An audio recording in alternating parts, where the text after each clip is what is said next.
அண்மை செய்தியை பார்த்து வருகிறோம்.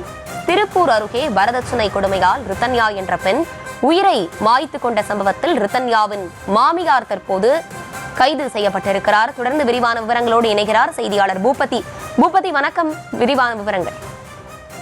வணக்கம் ஹர்ஷினி. திருப்பூர் மாவட்டம் அவினாசி பகுதியில் வசித்து வருபவர் ரிதன்யா. அவருக்கு கடந்த சில மாதங்களுக்கு முன்பாக திருமணம் நடைபெற்ற நிலையில் அவர் கடந்த 28ஆம் தேதி அதாவது தேவூர் அருகே ஒரு கோயிலுக்கு சென்று விட்டு வரும் பொழுது காரிலேயே விஷமருந்தி இருந்த சூழ்நிலையில் அவர் சில ஆடியோ பதிவுகளையும் வெளியிட்டிருந்தார்.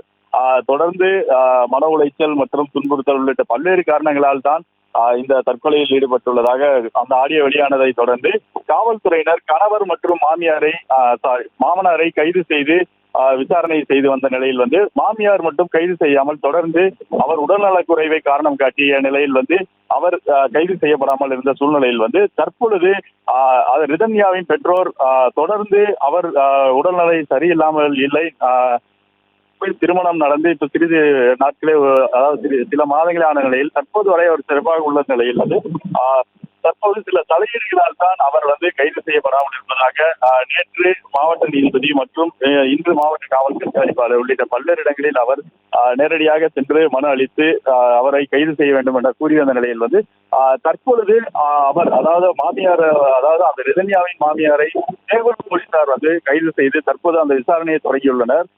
இந்த நிலையில் இந்த பெண் திடீர் தற்கொலைக்கு காரணம் என்ன? காலையில் வீட்டை விட்டு கோயிலுக்கு சென்ற பெண் திடீரென்று கோயிலிலிருந்து நார்மலாக வீட்டு திரும்பிய சூழ்நிலையில் இடையில் தற்கொலை செய்து கொண்டது என்ன காரணம்? அவர் குறிப்பாக எனது இறப்பிற்கு மாமனார் மாமியார் மற்றும் கவின் அதாவது கணவர் தான் காரணம் என கூறிய சூழ்நிலையில் தற்பொழுது இவர்களை கைது செய்திருப்பது குறிப்பிடத்தக்கது. குறிப்பாக காவல்துறை வட்டாரத்தில் கூறப்படும் நிலையில் தற்பொழுது இவர்கள் மூவரையும் விரைவில் கஸ்டடி எடுத்து தொடர் விசாரணை தொடர உள்ளதாகவும் காவல்துறை வட்டாரத்தில் கூறப்படுகிறது.